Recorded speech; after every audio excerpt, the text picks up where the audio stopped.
Today we are going to talk about chapter 14, a statement of cash flow.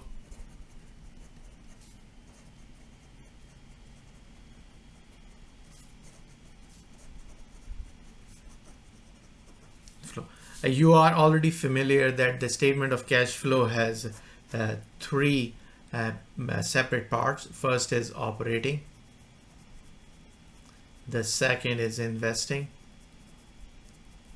And the third is financing.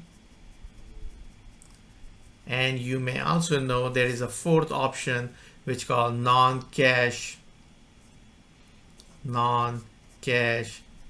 investing and financing.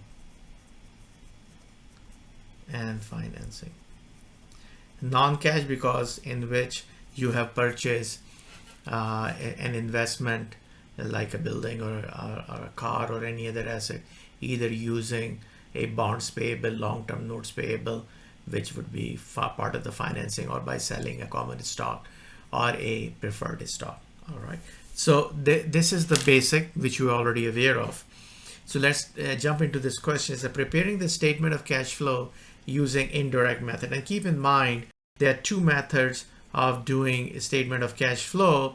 One is called the direct method and other is called indirect method. In this book, both are given, but we're only going to do the indirect method, and in your exam quizzes and homework, there will be questions only about indirect method. So this lecture or this video is all about the indirect method. All right. So accountant for Morganson Incorporated have assembled the following data for the year ended December 31st, 2024.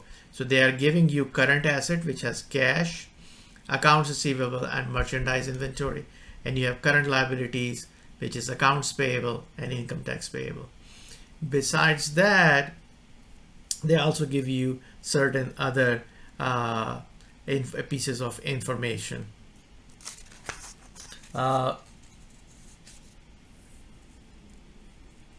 Which we'll go into a minute. And then they are giving you transaction date for 2024, issuance of common stock for cash 38,000, depreciation expense 24,000, purchase of equipment with cash 74,000, acquisition of land by using long-term notes payable 119,000, book value of building sold is 54,000, payment of notes payable 46,100, payment of cash dividend 50,000, issuance of notes payable to borrow cash 62,000, gain on sale of building 4,500, net income is 68,500. So we have to prepare Morgan's statement of cash flow using indirect method, including accompanying schedule of non-cash investing and financing activities. All right, so let's start. So again, the first thing we're going to do is going to prepare the operating activities. You will find a template for doing this in your textbook. So make sure you have that page printed out and keep it for your reference when you're doing your homework, quizzes, and exam. That will truly help you. So when we start operating activities, what we are doing here, we are trying to find out how much cash has been generated by operating activities. Operating activities simply means day-to-day activities. For example, you have a bakery. In that bakery, you make cake, pastries, and bread. So we want to know how much cash is generated by the activity of making bread, pastry, and cake. We are not interested how much money you have or cash you have generated by selling a piece of land or a car or any other asset, or by borrowing by using long-term notes payable or bonds, or we are not interested in how much money you have made or invest in investing. So right now we are only operating activities in which we are concerned.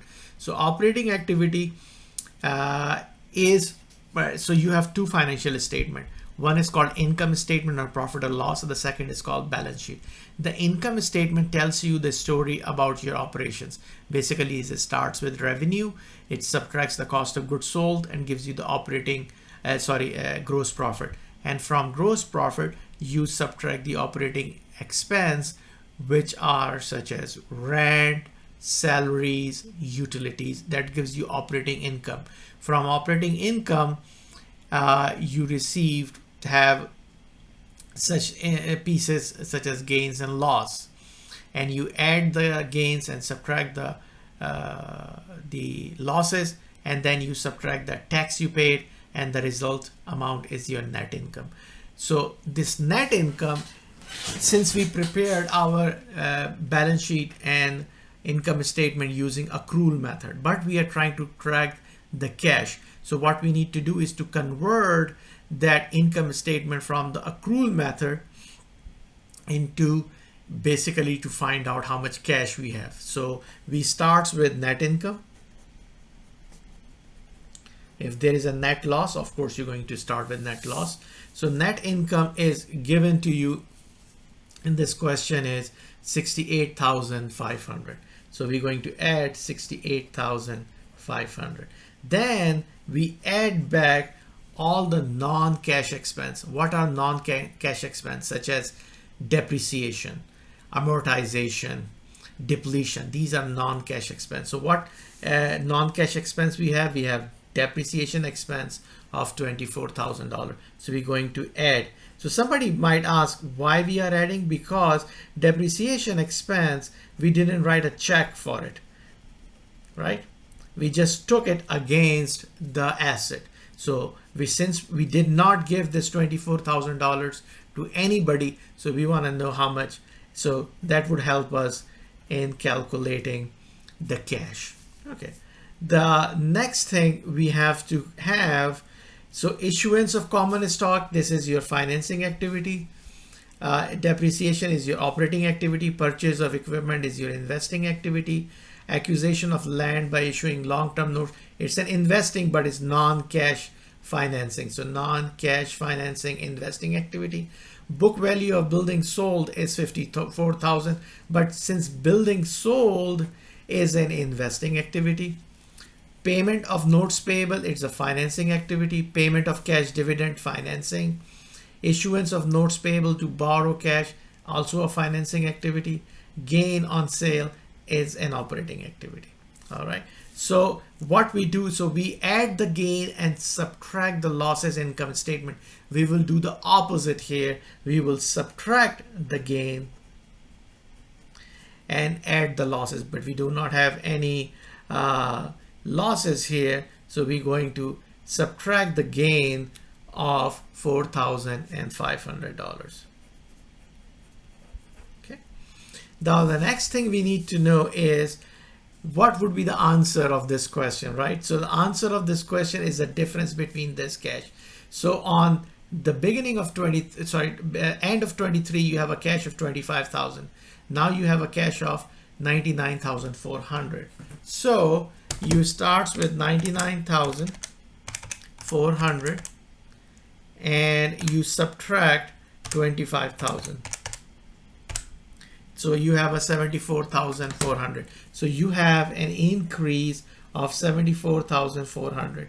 So a statement of cash flow will tell you how this increase happens. How much share is from the operating activities, how much share is from the investing activities, and how much is the share from the financing activity. And currently we are calculating the operating activity. So that is what we need to keep in mind, that this is going to be our answer of the question, and then I will show you later on. So account receivable, you have an account receivable of 69,700 in the beginning of the year, and at the end of the year you have 64,000.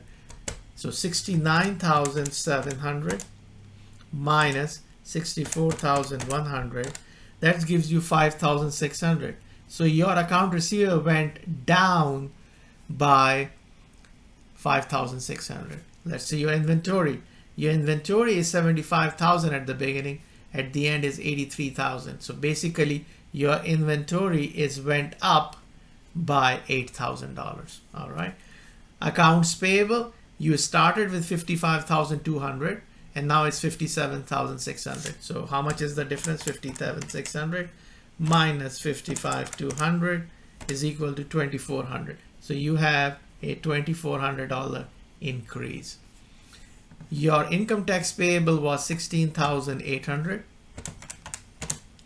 minus, now it's $14,800. So you have a $2,000 decrease.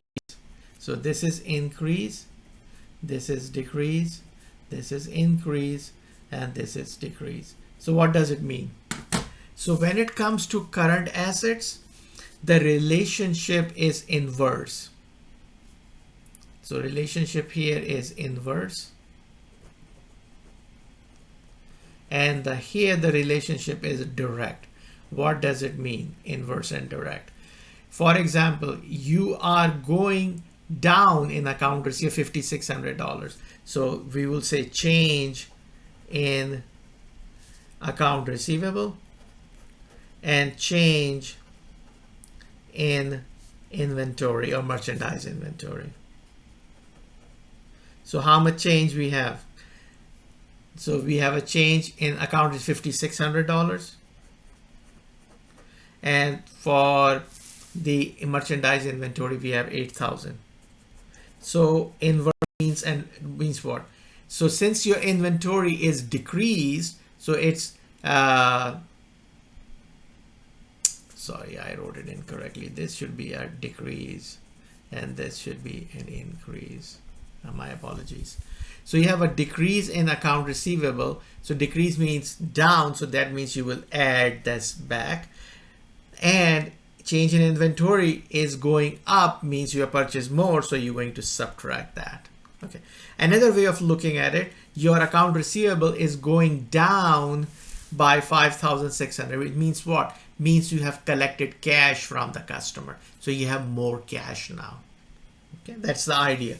Now look at change in accounts payable. I'm just using a shorthand, which is $2,400, and change in tax payable of $2,000. They have a direct relationship. So change in 24,000 means your accounts payable is going up. Means you are not paying your bills, so you're going to add this. So it's going up, so you add.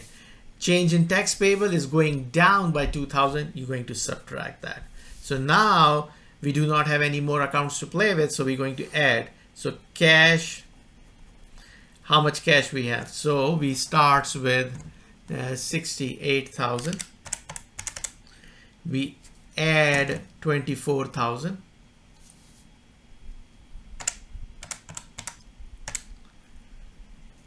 So we have 92,000. We subtract the 4,500. We have 87,500. We add back the 5,600. We subtract the 8,000.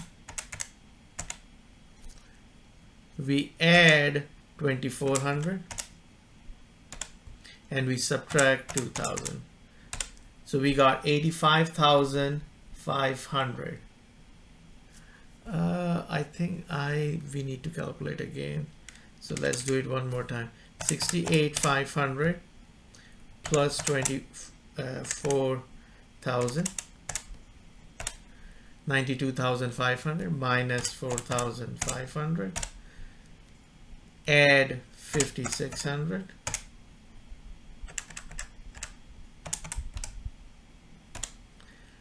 Minus 8,000. Plus 2,400, 88,000, minus 2,000, $86,000. So it's a positive number, right? So we're going to say cash provided by operating activities is $86,000. The next thing we're going to do is what we call investing activity. Investing activity and financing activities are quite simple, and they are same in whether you do the what we call it a whether you do a direct method or the indirect method. Only the operating activities are calculated differently. All right, so we have already marked on this paper that what are the financing and investing. So purchase of equipment with cash, $74,000. All right, so purchase of equipment, which is 74,000. Since you are purchasing, so the equipment is coming into the business and cash is going out, so that would be a negative. Okay. The second is acquisition of land by issuing loans, so that would be a part of non-cash. And then we have another one was book value of building sold was 54,000, and the gain on sale of building is this much. All right, so let's calculate, which we have already done that in the, so what we have, sales price, sorry, not the sales price, book price, book value minus depreciation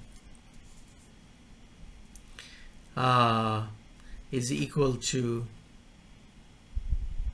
net book value.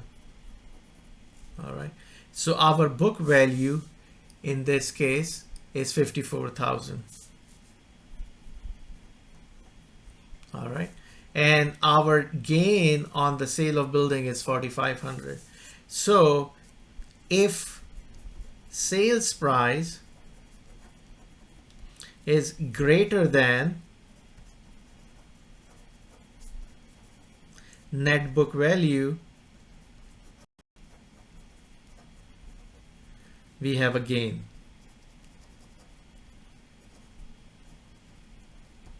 All right, so we have a $54,000 and we have a gain of 4,500. So we can say that the price or the cash that we got was because they did not provide us a depreciation, so that will be 54,000 plus if you the gain, so that means the sale price is equal to $58,500. all right, so that means cash received for sale of building is $58,000. Since cash is coming, building is going out, so that will be the plus. We do not have any more, so that means this number negative 74,000 plus 58,000 would be equal to 58,500 will be equal to 15,500, but it will be a negative number because 74,000. So that we call it equals to cash used by investing activity.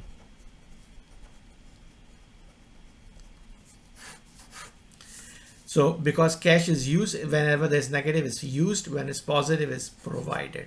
Okay, let's do the financing part. Financing activity.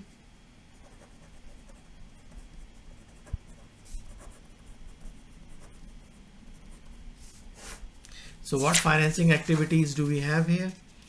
The first one is issuance of common stock for cash, $38,000. All right. Cash due to issuance of common stock is $38,000. That would be cash is coming in, so we put a positive sign. All right. The next financing activity we have here is payment of notes payable, 46,100. So cash payment of notes payable, 46,100. $100. That would be a negative number. The next one is payment of cash dividend 50,000. That means again is cash is going out, so negative payment of dividend is $50,000. And then issuance of notes payable to borrow cash.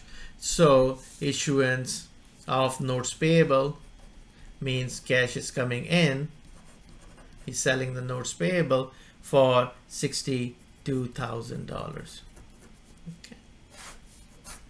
So we have a positive number, a negative number, a negative number, and a positive number. So that means $38,000 plus $62,000 gave us 100,000 minus 46,100 minus 50,000. So that gave us three. Let's do one more time. 38,000 minus 46,100 plus minus 50,000. So that is 58,100 plus 62,000.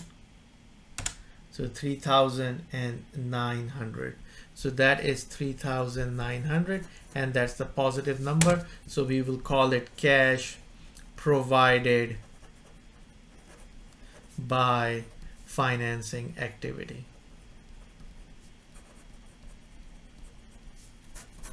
All right. So now we have cash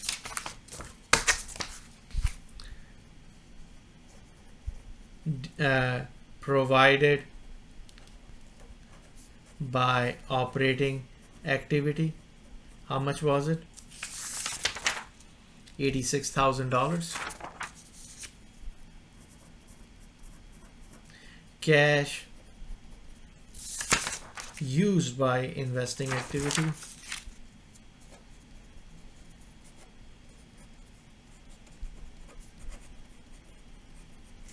was 15,500.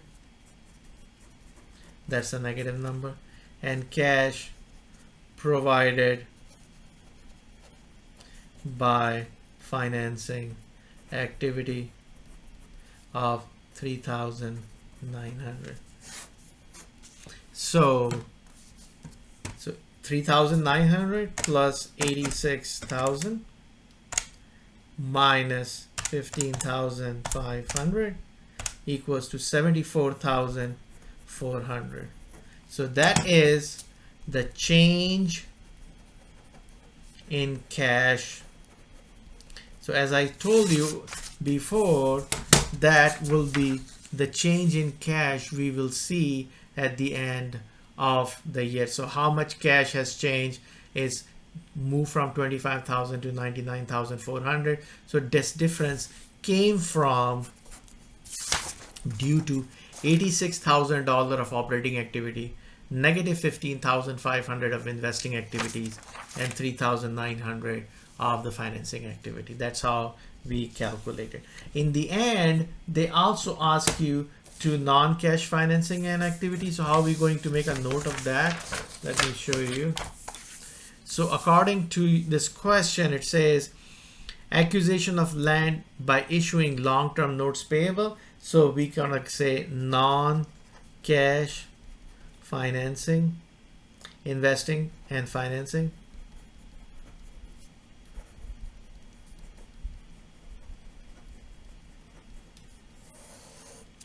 And we're going to say acquire or purchase land by issuing long-term notes payable for $119,000. And that's our total again, because there is only one for $119,000. All right. So please let me know if you have any question about this problem. I'm going to post all this information for your review in few minutes. Again, thank you very much for watching the video.